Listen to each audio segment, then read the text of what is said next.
The 2024 election is going to be the most violent election in the memory of India.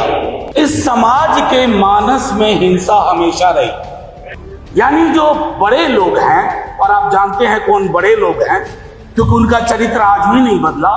अगर उन्होंने हिंसा की तो वो हिंसा नहीं है, लेकिन किसी गरीब ने, किसी वंचित ने, किसी दलित ने, किसी पिछड़े ने 4 थप्पड़ खाने के बाद एक बार हाथ पकड़ लिया तो वो हिंसा हो गई। ये आप लोग चुनाव से कुछ ज्यादा ही उम्मीद रखते हैं कि 2024 का चुनाव आ जाएगा तो सारी चीजें बदल जाएंगी।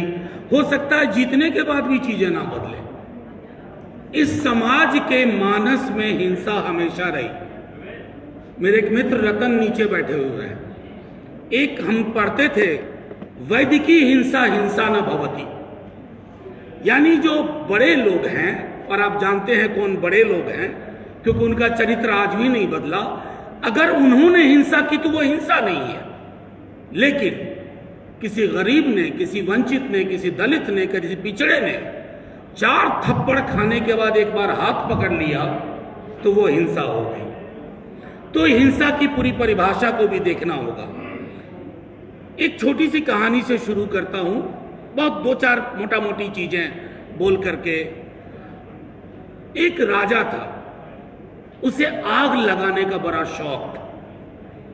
उसे हरियाली अच्छी नहीं लगती थी, वो आग लगाता था। और कमाल थी कि उसके पास बाकी चीज की कमी हो जाए, एक जेब में पेट्रोल और दूसरे जेब में लाइटर हमेशा हुआ करता था। तो लोग उससे प्रयोग करवाते थे, देखो यहां आज तक कभी आग नहीं लगी है। तो राजा कहता था मुझे 15 दिन का वक्त दो, मैं यहां आग लगा के दिखा दूंगा। राजा के दरबारियों को भी लगा कि राजा को आग लगवाना बड़ा पसंद है। तो दरबारी लोग भी आग लगाने और लगवाने लगे। उनके पास भी पेट्रोल और लाइटर पहुंचने लगा। अंग्रेजी में एक शब्द है पायरोमैनिएक, वैसा व्यक्ति जिसको आग लगाने का शौक हो। हमारी पूरी राजनीति इस पायरोमैनिएक नाम के जंतुओं के हाथ में आ गई है, जिन्हें शांति पसंद नहीं है, अमन पसंद नहीं है, जो विदेश जाकर के कहेंगे वसुधैव कुटुंबकम, लेकिन देश की धरती पर अपने कुटुंबों के बीच में आग लगाएंगे। कोई कहते थे जितना कीचड़ फैलाओगे कमल खिलेगा। आपका कमल कीचड़ और पानी में नहीं खिल रहा है, ये आग में खिल रहा है। आप आग लगाते हो और वोट की फसल काटते हो। मणिपुर की आग को देख के आया हूं, गुजरात की आग देखी है, अभी नूह मेवात में वो आग दिख रहा है। सतपाल मलिक साहब आए नहीं, उन्होंने एक बात कही हाल के दिनों में कि 2024 election is going to be the most violent election in the memory of India. आप सब तैयार रहिए, ये वायलेंस फ्री इंडिया हम सब चाहते हैं, लेकिन तैयार रहिए, बहुत हिंसा होने वाली है। कहीं जाति के नाम पे होगी, कहीं दलित मारा जाएगा, और मुसलमान तो मारा जा ही रहा है। आपकी कोशिश सिर्फ चुनाव जीतना नहीं होना चाहिए। अब क्या करेंगे, एक पार्टी है, उस पर थोड़ा भरोसा होता है, वो भी वैसे दिखने लगती है। जब तक हमारी राजनीति में इन बाबाओं का प्रेजेंस होगा, सुबह शाम ये बहस हुआ करेगी, तब तक आप वायलेंस फ्री समाज बनाने की कल्पना ना करें। उसको व्यूअरशिप कौन देता है? हमारे आप जैसे ही लोग, हम नहीं, आप नहीं, लेकिन हमारे जैसे लोग, हमारे भाई, हमारे कुटुंब, हमारे दोस्त उसको वैल्यू देते हैं। नतीजे में क्या हासिल हो रहा है? देखिए, हिंसा जो होती है उसके पहले एक भाषाई हिंसा होती है। जुबान देख लीजिए लोगों की, किस तरह की जुबान से बात होती है। मैं नहीं कहता कि पहले दंगे नहीं होते थे, पहले भी होते थे। जब हम छात्र जीवन में थे तब भी दंगे होते थे। मैं रांची में पढ़ता था, रामनवमी के दौरान दंगे की आशंका होती थी, रांची और जमशेदपुर में। लेकिन तब दंगा करने वाले सहमते थे। आज दंगा करने वाले को पता है कि मंत्री पद उसके लिए उपलब्ध है, वो दंगा करेगा, उसकी पॉलिटिकल प्रीमियम बढ़ेगी।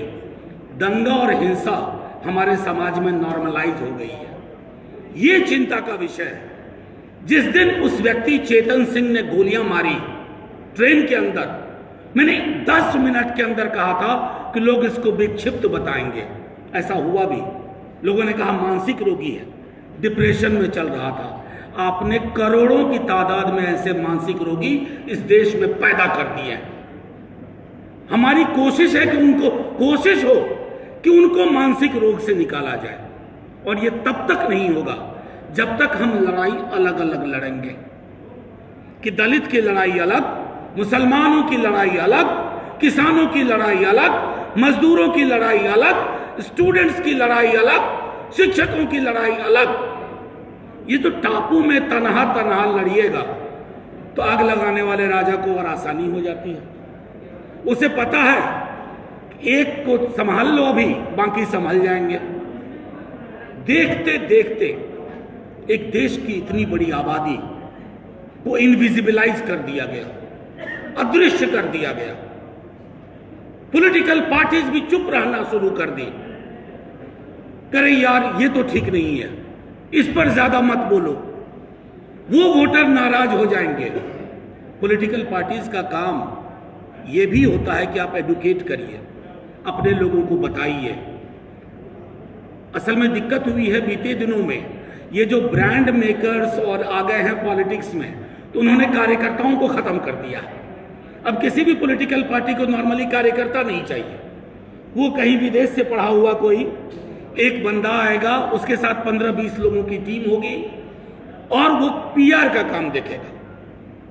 कोई पॉलिटिकल पार्टी हो जो कार्यकर्ताओं की गर्व से निकली है, उस पार्टी में भी कार्यकर्ताओं को उस रूप में नहीं देखा जाता जैसे अब तक। मैं सिर्फ इतना कहूंगा कि साथियों, प्रेस के दोस्त, मुझे पता है कि अंग्रेजी में एक कहावत थी, if it bleeds it leads, यानी खून बहता है तो पढ़ा ज्यादा जाता है। मैं प्रिंट के दौर की बात कर, लेकिन ये खून आपके दरवाजे तक पहुंच गया है, ये मेरे दरवाजे तक पहुंच गया है। कहानी मुसलमान से शुरू हुई थी, अब इस देश में कोई महफूज नहीं है। मणिपुर में वो जो वीडियो आपने देखे होंगे, सोच के देखिएगा एक बार, 1 मिनट के लिए, रात में सोते वक्त, ये मेरी बेटी हो, आपकी बेटी हो, मेरी बहन हो, आपकी बहन हो।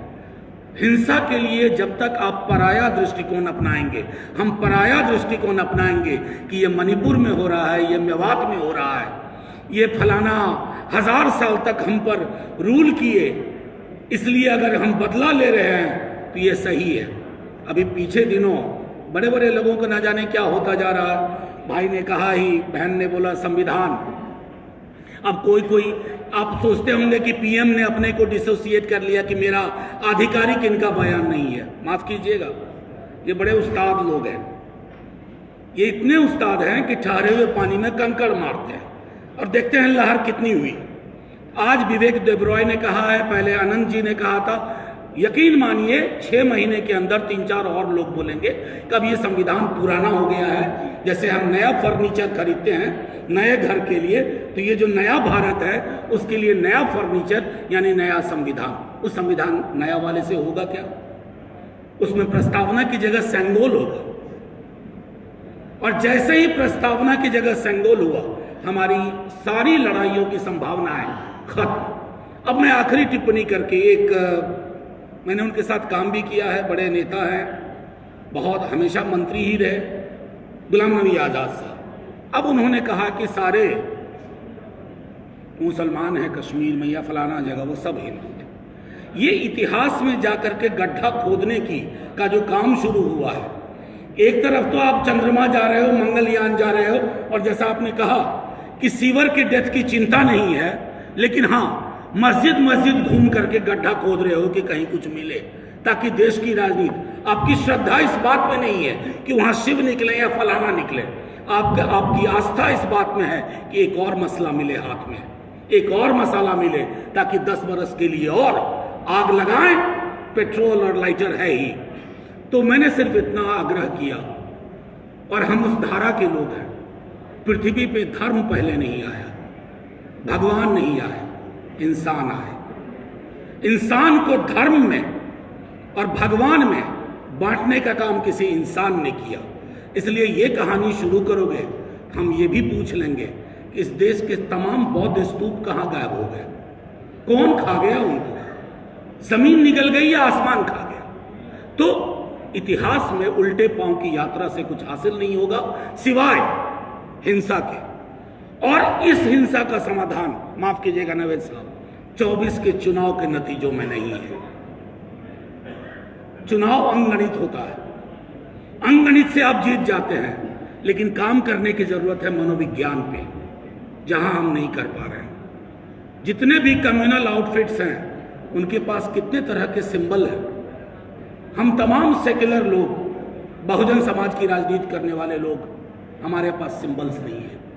हम अपनी राजनीति करना जानते ही नहीं और ना सीखना चाहते हैं। पीआर एजेंट्स के हाथ में अपनी राजनीतिक किस्मत हमने दे दी है। जब तक उनके हाथ से वो किस्मत की चाबी नहीं लेंगे, हिंसा मुक्त समाज नहीं होगा। जय हिंद, जय भीम, जय भारत।